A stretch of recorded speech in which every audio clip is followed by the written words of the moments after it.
Hello दोस्तों, मैं अनीस आप सभी का अपने YouTube channel length career maker में आपका स्वागत करता हूं।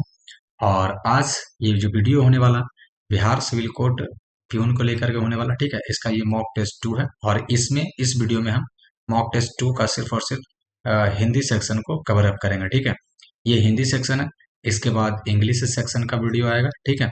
और उसके बाद एक सेपरेट वीडियो आएगा मैथ सेक्शन का आएगा, ठीक है।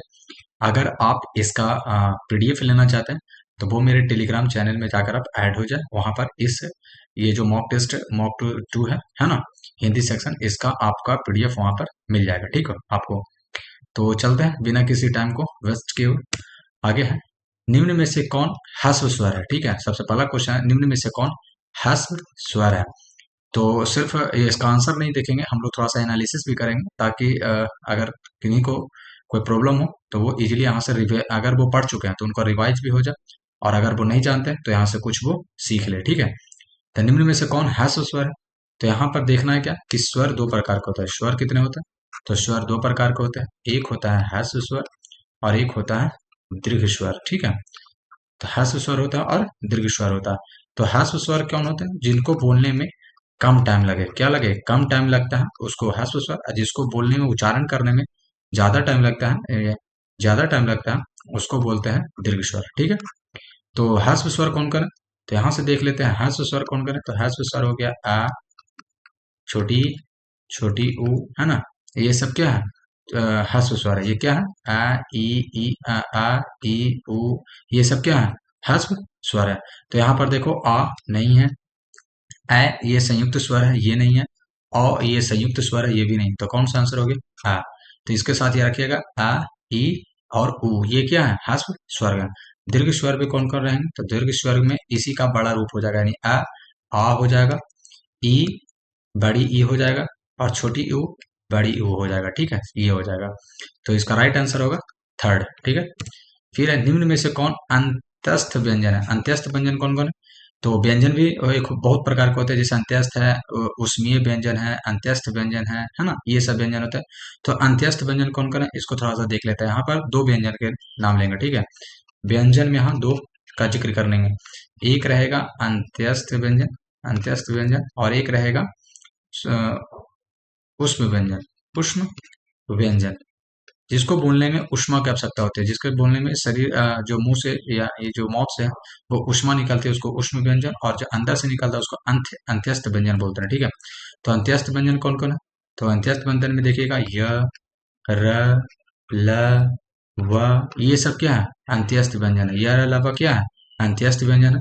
और ऊष्म व्यंजन कौन कौन है, तो ऊष्म व्यंजन में देख लीजिएगा जितने भी स है, श, श, और ये एक स, ये जितने भी, ये सब क्या है, उष्म व्यंजन है। क्या है, स ये क्या है, उष्म व्यंजन है, ठीक है।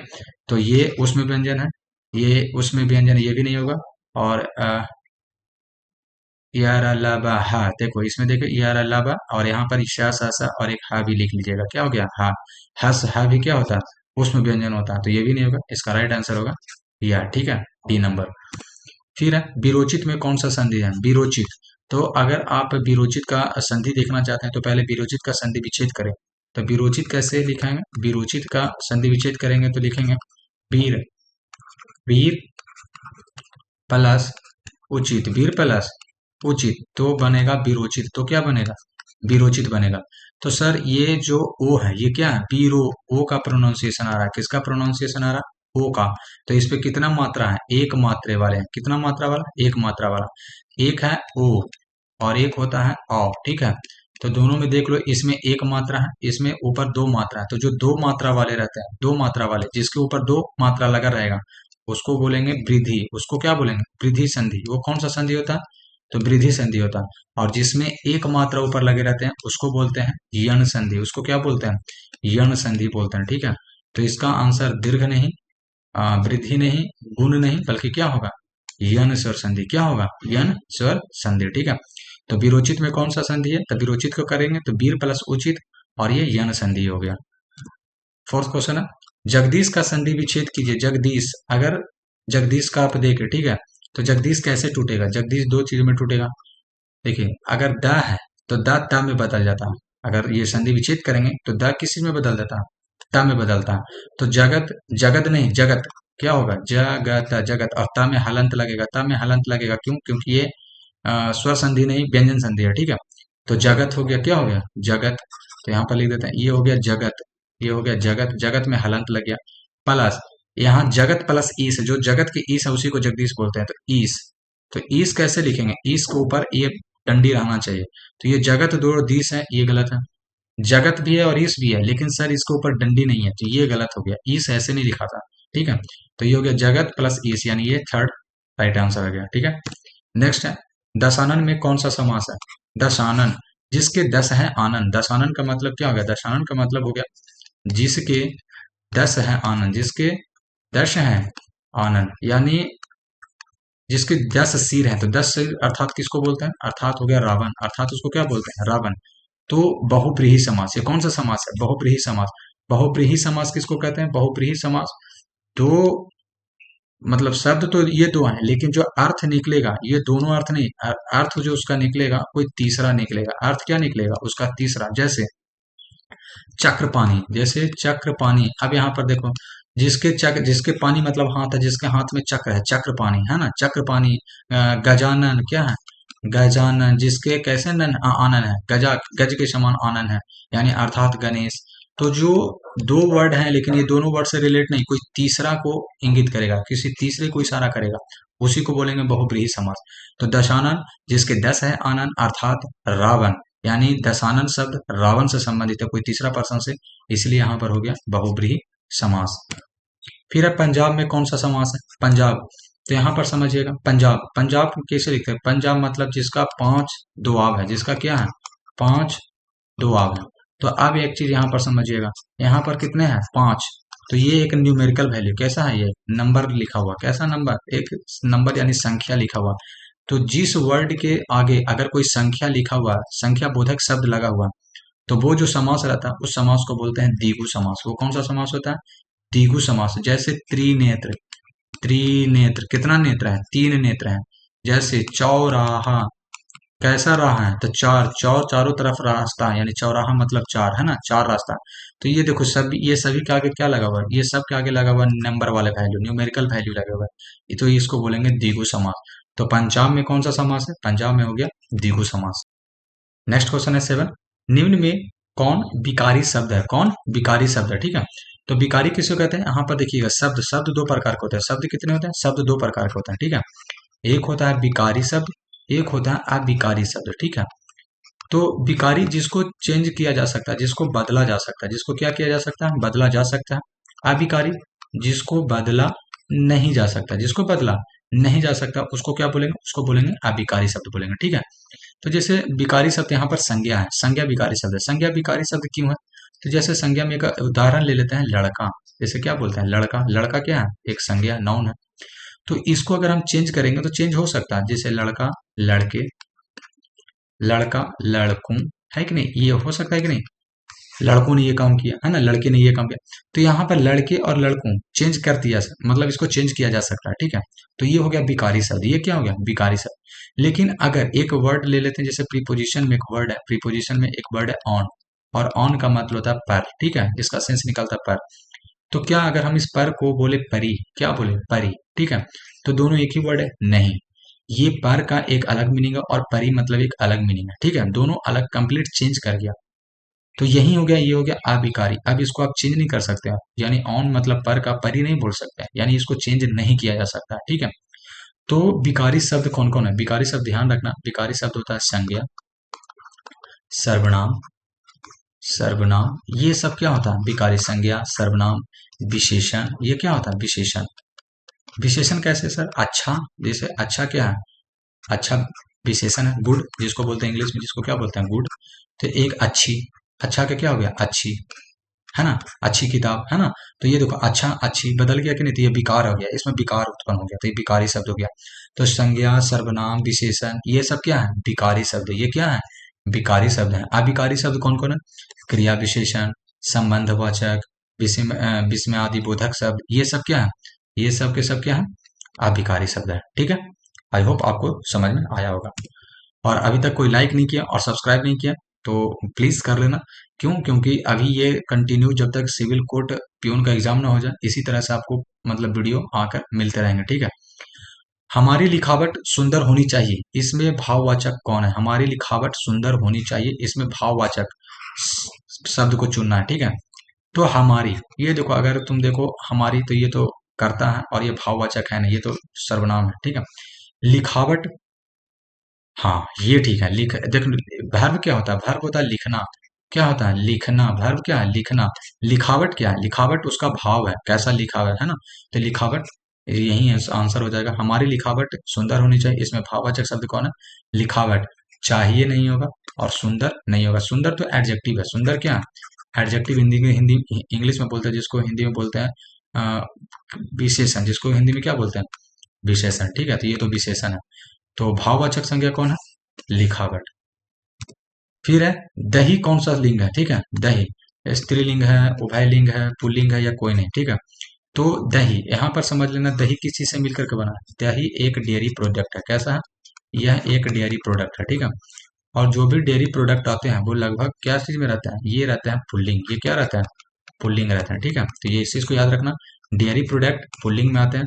तो ये स्त्रीलिंग नहीं होगा, उभयलिंगी नहीं होगा, और पुल्लिंग होगा। ये क्या होगा? पुल्लिंग होगा, कोई नहीं भी नहीं होगा, ठीक है। नेक्स्ट है श्रीमान का स्त्री लिंग क्या होगा? श्रीमान। तो यहाँ पर दो चीज देखना, एक होता है श्रीमान, ये है श्रीमान, और एक है गुणवान। गुणवान, तो जिसमें भी मान लगता है तो उसका स्त्रीलिंग बनाने के लिए मति जोड़ते हैं। उसमें क्या जोड़ते हैं? मति, ठीक है। उसमें जोड़ने के लिए मति। और जिसमें बान रहता है उसको जोड़ने के लिए पति, ठीक है। जैसे अगर है श्रीमान तो इसका स्त्रीलिंग श्रीमती। और यहीं अगर एक है गुणवान, एक क्या है? गुणवान, तो इसका स्त्रीलिंग बनाओगे तो क्या बनेगा? गुणवती, ठीक है। तो जिसमें बान रहता है उसका स्त्रीलिंग बनाने के लिए बती जोड़ते हैं, ठीक है। और जिसमें मान रहता है उसका स्त्रीलिंग बनाने के लिए मति जोड़ते हैं, ठीक है। तो इसका स्त्रीलिंग होगा श्रीमती। सीता पढ़ने के लिए स्कूल गई, इसमें से कौन सा कारक है? ठीक है, सीता पढ़ने के लिए कहाँ गई है? स्कूल गई है। इसमें कौन सा कारक है? तो अगर आप कारक विभक्ति देखते होंगे तो इसमें लगा हुआ के लिए। के लिए तो कौन कौन सा होता है? तो फिर से देखता, कर्ता ने कर्म को करण से संप्रदान संप्रदान के लिए आपादान आपादान से, है ना, संप्रदान के लिए आपादान से संबंध, इसको पढ़ते रहना, संबंध का, के, की, और अधिकरण, अधिकरण में हो गया में, पर, ठीक है। तो यहां पर देखना के लिए क्या है? के लिए, तो के लिए किस में आता है? संप्रदान कारक में, ठीक है। तो ये कर्म कारक नहीं है, करण कारक नहीं है, संप्रदान आपादान कारक नहीं है, बल्कि क्या है? संप्रदान कारक है, ठीक है। कर्ता ने कर्म को करण से, संप्रदान के लिए, आपादान से, और ये से होता है अलगाव के भेद में। किसमें? अलगाव के सेंस में। अलगाव, जैसे पेड़ से पत्ते गिरते हैं, पेड़ से पत्ते गिरते हैं, ठीक है। तो यहाँ पर ये से क्या है? जो पेड़ है, ये एक पेड़ है, ठीक है। ये सपोज दैट पेड़ है और इसमें ये पत्ते लगे हुए हैं, तो इससे ही अलग हो रहा है। अब ये नीचे गिर गया, ठीक है, तो इससे अलग हो गया। ये क्या हो गया? अलग हो गया, यानी अलगाव के सेंस में। तो यहाँ पर देखिए, करण में भी से लगा हुआ और आपादान में भी से लगा है। तो करण कारक बोले या आपादान कारक बोले? तो आपादान कारक बोलना पड़ेगा, क्योंकि अलगाव, एक चीज दूसरे चीज से अलग होता है, तो उसके लिए से जब आता है तो आपादान कारक बोलता है। तो पेड़ से पत्ते गिरते हैं, इसमें जो ये से रहेगा, ये रहेगा आपादान कारक, ठीक है। ये क्या रहेगा? आपादान कारक। नेक्स्ट क्वेश्चन, पंखा चल रहा है। पंखा क्या कर रहा है? चल रहा है। इसमें कौन सा है? समान वर्तमान, अपूर्ण वर्तमान, पूर्ण वर्तमान, या संदिग्ध वर्तमान, ठीक है। तो पंखा चल रहा है, अगर ये पंखा और ये अभी भी क्या कर रहा है? चल रहा है, तो बेसिकली ये अभी रुका नहीं है। ये क्या नहीं किया? रुका नहीं है। तो कोई भी काम अभी अगर हम पढ़ा रहे हैं तो ये कैसा है? ये अभी काम चल ही रहा है। ये काम क्या कर रहा है? चल रहा है। तो पूर्ण तो नहीं है, यानी समान वर्तमान नहीं है और पूर्ण नहीं है। अभी हम पढ़ा रहे हैं और पढ़ाने का काम अभी भी चल रहा है, यानी ये अपूर्ण है। ये क्या है? अपूर्ण है। और चूंकि ये वर्तमान की बात कर रहा है तो अपूर्ण वर्तमान हो गया, यानी पंखा चल रहा है, ये अपूर्ण वर्तमान है, ठीक है। वह आगरा गया होगा, इनमें कौन सा काल है? अब इसमें काल बताना, सामान्य भूत, अपूर्ण भूत, सामान्य भविष्य, या संदिग्ध भूत, ठीक है। तो वह आगरा गया होगा। अगर इसमें बहुत सारे आप लोग देखोगे और बोलेगे कि हाँ होगा, तो सिंपल बता दोगे कि सर ये भविष्य है, लेकिन ये भविष्य गलत है, भविष्य नहीं है। होगा से सिर्फ भविष्य नहीं होगा। थोड़ा सा देखो, वह आगरा गया होगा, अगर ये तुम सेंस लगा रहे हो तो इसका मतलब हो गया कि वो पहले की बात बोल रहा है। कब की बात बोलता रहा? ये जब सेंटेंस आप बोलो वह आगरा गया होगा, तो ये पहले की बात बता रहा है। कब की बात बता रहा है? पहले की बात बता रहा था। जब पहले हुआ तो इसका मतलब हो गया भूत। जब कोई भी काम पहले हुआ इसका मतलब क्या हो गया? भूत। तो सर भूत यहाँ भी है, भूत यहाँ भी है और भूत यहाँ भी है, ठीक है। अब इसमें गया होगा, अब ये कंफर्म भी नहीं बता रहा है। वो जा भी मतलब चला भी गया होगा या भी नहीं भी गया होगा, है कि नहीं? दोनों चीज हो सकता है कि वो चाहे तो गया होगा या भी नहीं गया होगा। तो आप कंफर्म नहीं बोल रहा हो कि वो चल ही गया होगा, ये मतलब कंफर्म नहीं है। तो जब कंफर्म नहीं है तो सामान्य भी नहीं होगा और अपूर्ण भी नहीं है। ये क्या है? संदिग्ध की बात हो रहा है। क्या? कि वो चला गया होगा, है ना। पहले की बात कर रहा है, वो वह आगरा गया होगा, और ये जाने की जो बात सेंस निकल रहा है इसका मतलब है कि ये पहले की बात बता रहा है वो। तो पहले मतलब भूत, और ये कंफर्म भी नहीं कर रहा है कि वो गया कि नहीं गया, है ना। इसको ऐसा डाउट है कि वो उसको चला गया होगा, तो ये संदिग्ध भूत है, ठीक है। आई होप ये समझ में आया होगा आपको। आधुनिक का विलोम शब्द क्या है? आधुनिक, आधुनिक को पुराना नहीं बोलते हैं, ये नवीन नहीं बोलते हैं, और ये तो सिनोनिम्स हो गया। प्राचीन, आधुनिक का विलोम शब्द हो गया प्राचीन। अधः, अधः का विलोम क्या होता है? तो अधः का उपधा नहीं, निम्न नहीं, अधः के ऊपरी होता है। अधः का ऊपरी विलोम शब्द क्या होता है? ऊपरी होता है। निम्न में कौन शुद्ध वर्तनी है? शुद्ध वर्तनी आपको देखना, तिलांजलि। ये देखो तिलांजलि ऐसे नहीं, तिलांजलि ये भी नहीं, तिलांजलि ऐसे लिखा जाता, और ये इंपॉर्टेंट है। क्या है? इसको स्टार लगा लेना, इंपॉर्टेंट है ये। फिर है 14वीं का चांद। 14वीं का चांद होना मतलब गायब होना। 14वीं का चांद मतलब क्या होता है? गायब होना, रोज मिलना नहीं, बहुत प्यारा होना नहीं, गायब होना। क्या हो जाना? गायब हो जाना। 14वीं का चांद हो गया, ठीक है। जो अपने स्थान से अलग न किया जा सके, जो अपने स्थान से अलग नहीं किया जा सके, उसको बोलते हैं अगोचर नहीं, अजर नहीं, अजर अमर नहीं बोलेंगे, अडिग नहीं बोलेंगे, उसको अच्युत। जो अपनी जगह से अलग या अपनी जगह से अच्युत नहीं किया जा सकता उसे बोलते हैं अच्युत बोलते हैं, ठीक है। जो अपने स्थान से अलग नहीं हो सके उसे क्या बोलते हैं? अच्युत बोलते हैं। फिर है दोपहर के बाद का समय क्या कहलाता है? तो मध्याह्न, ये दोपहर का समय है। ये क्या है? इसको बोलते हैं, ये है दोपहर का समय, ठीक है। ये है दोपहर का समय। पूर्वाह्न नहीं, पूर्वाह्न अपराह्न नहीं, ये है अपराह्न। ये क्या कहलाता है? दोपहर के बाद का समय क्या कहलाता है? अपराह्न कहलाता है, ठीक है। पूर्वाह्न दोपहर के पहले का समय पूर्वाह्न कहलाता है। लक्ष्मी का पर्यायवाची शब्द क्या है? लक्ष्मी, लक्ष्मी जानकी। जानकी लक्ष्मी को नहीं, जानकी माँ सीता को बोलते हैं। किनको बोलते हैं? माँ सीता को बोलते हैं। वनीशा नहीं, ये एक्चुअली वानिशा होना चाहिए था, वानिशा ऐसे, वानिशा। और ये वानिशा माँ सरस्वती को बोलते हैं। किनको बोलते हैं?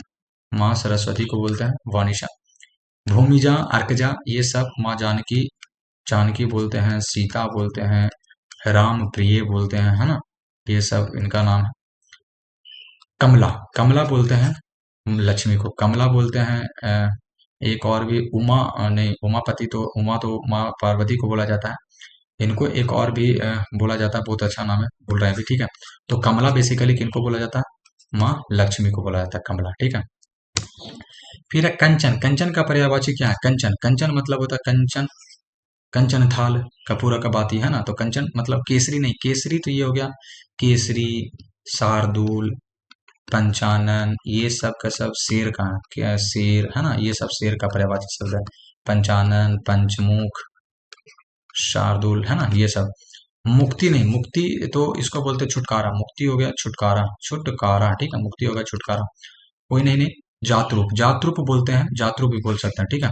तो जातरूप बोल सकते हैं, सोना बोल सकते हैं, हिरण्य बोल सकते हैं, ये सब सोना का पर्यायवाची है। सोना, हिरण्य, जातरूप, कंचन, है ना, ये सब बोलता है।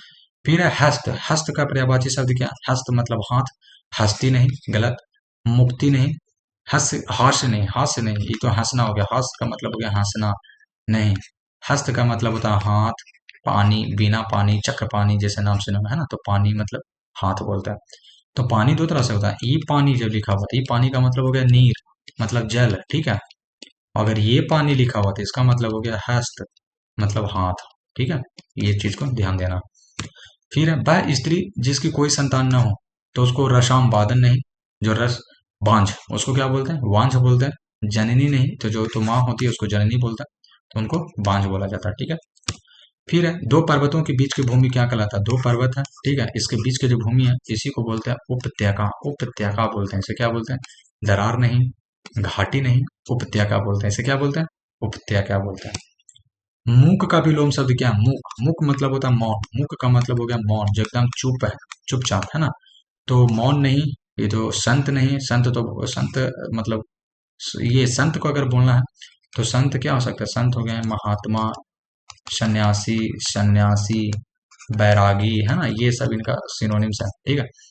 तो अल्प नहीं, अल्प मतलब तो कम होता है, थोड़ा, ये सब होता है। ठीक है। तो ये हो गया वाचाल। इसका क्या हो गया? मूक का विलोम शब्द वाचाल। जामुन। जामुन का तत्सम क्या है? जामुन। जामुन के तांबुल। तांबुल पान के पत्ता को बोलते हैं तांबुल फलम, है ना, तो ये गलत है, ये नहीं होगा। जंभ नहीं बोलते हैं। जंभ मतलब होता है जांग। जंभ का मतलब चांग बोलता है। ठीक है। और ये नहीं, और ये जम्बुल, तो क्या बोलते हैं?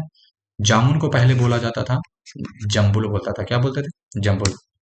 समुद्र मंथन करना। समुद्र मंथन करना मतलब होता है कीमती चीज को खोजना, नहीं। बातचीत करना, एकदम नहीं। बहुत मेहनत करना, समुद्र मंथन करने में लगा हुआ है ना, बहुत मेहनत करना मतलब समुद्र मंथन करना। फिर यहाँ पर है ये 28 से लेकर 35 तक ये गद्य को पढ़ना और उसके बाद इसको आंसर देना। ठीक है। जैसे प्रेस समाज के डैश की एक महत्वपूर्ण शक्ति है। यह देश के एक भाग की जनता को दूसरे भाग में हो रही डैश से परिचित कराती है। ठीक है। विभिन्न डैश के बारे में ज्ञान के प्रसार का यह एक महत्वपूर्ण डैश है। किसी काल के डैश विषयों पर जनमत तैयार करने का भी यह साधन है। समाज सुधार के डैश में और शासन के कार्यों को प्रभावित करने में भी इसकी सहायता महत्वपूर्ण होती है। जनहित के डैश पर जनता के विचारों की अभिव्यक्ति के लिए यह एक मंच का कार्य करता है। वर्तमान में प्रेस का विकास 19वीं सदी के आरंभिक वर्षों में हुआ और इसने जनता को डैश बनाने में महत्वपूर्ण भूमिका निभाई। भारत का पहला समाचार पत्र 1780 में स्थापित बंगाल गजट था। यानी ओवरऑल ये प्रेस के बारे में बात कर रहा है। किसके बारे में बात कर रहा है? प्रेस के बारे में बात कर रहा है। ठीक है। तो पहले एक बार को ओवरऑल लेना है कि किसके बारे में ये बात किया जा रहा है, उसके बाद खुद से आंसर देना है। जैसे प्रेस समाज के डैश की एक महत्वपूर्ण शक्ति है, तो क्या? संगठन, एक, ये एक, एकीकरण या एकता नहीं, तो ये एकता, एकीकरण नहीं, ये क्या है? प्रेस समाज के संगठन की एक महत्वपूर्ण शक्ति है। कैसे शक्ति है? संगठन के, क्योंकि प्रेस कैसा काम करता है? संगठन के रूप में काम करता है ना, तो प्रेस समाज के संगठन की एक महत्वपूर्ण शक्ति है। यह देश के एक भाग की जनता को दूसरे भाग में हो रही डैश से परिचित कराती है। सूचनाओं से, घटनाओं से, आपदाओं से या जटिलताओं से। तो दूसरे आती में एक जगह से दूसरे जगह में हो रही जो घटनाएं हैं उससे परिचित कराने का काम कौन करती है? प्रेस करता है। प्रेस का समाज करता है। ठीक है। समाज में हमेशा क्या होता है? ये देखो प्रेस समाज है, समाज में संगठन होता है। ठीक है, याद रखना। फिर है विभिन्न डैश के बारे में ज्ञान के प्रसार का यह एक महत्वपूर्ण डैश है। यानी क्या है? विभिन्न समस्याओं, बढ़ाओं, अवरोधों या मुसीबतों, तो विभिन्न समस्याओं, जितने भी समस्या हैं, जितने समस्याओं के बारे में ज्ञान के प्रसार का यह एक महत्वपूर्ण महत्वपूर्ण क्या? एक महत्वपूर्ण डैश है। अभी आगे नेक्स्ट क्वेश्चन पर चलते हैं। महत्वपूर्ण महत्वपूर्ण, यहाँ पर मध्यम, माध्यम, मीडिया या मार्ग, तो एक महत्वपूर्ण माध्यम है, मीडिया नहीं। मीडिया तो इंग्लिश वर्ड है, मार्ग नहीं। अब मध्यम कोई वर्ड नहीं होता, क्या होता है? माध्यम, तो एक माध्यम वर्ड है। ठीक है। 31 का हो गया। 32 का देखते हैं। किसी काल के डैश विषयों पर जनमत तैयार करने का भी यह साधन है। किसी काल के महत्वपूर्ण, महत्वाकांक्षी, मुख्य या गुरु, तब महत्वपूर्ण विषयों पर, कैसा विषय? महत्वपूर्ण विषय, ये मुख्य नहीं, ये सब नहीं, महत्वपूर्ण विषयों पर समाज सुधार के डैश में और शासन के कार्यों को प्रभावित करने में इसकी सहायता महत्वपूर्ण होती है। तो फिर से पढ़ते हैं। समाज सुधार के प्रयासों, अनुष्ठानों, प्रयोगों या अभियानों, नहीं, प्रयासों। कैसे? समाज सुधार के जितने भी प्रयास हो सकते हैं उसको ये करने में सहायता महत्वपूर्ण होती है इसकी। फिर कहता है जनहित के डैश पर जनता के विचारों की अभिव्यक्ति के लिए यह एक मंच का कार्य करता है। मतलब जनहित के जो भी मुद्दे हैं, विषय हैं, बातचीत हैं या कार्यक्रम, तो जनहित के जितने भी विषय नहीं, मुद्दे हैं, ये सब में क्या होते हैं? मुद्दे होते हैं। तो जनहित के जितने भी मुद्दे पर हैं उस पर इस मंच का कार्य बहुत इंपॉर्टेंट हो जाता है। भारत में प्रेस का विकास 19वीं सदी के आरंभ में पर आरंभ हुआ और इसने जनता को डैश बनाने में महत्वपूर्ण भूमिका निभाई। कलात्मक, जागृत, तत्पर या रचनात्मक। तो ये इसने जनता को कैसे जागृत बनाने में महत्वपूर्ण भूमिका निभाई, है ना।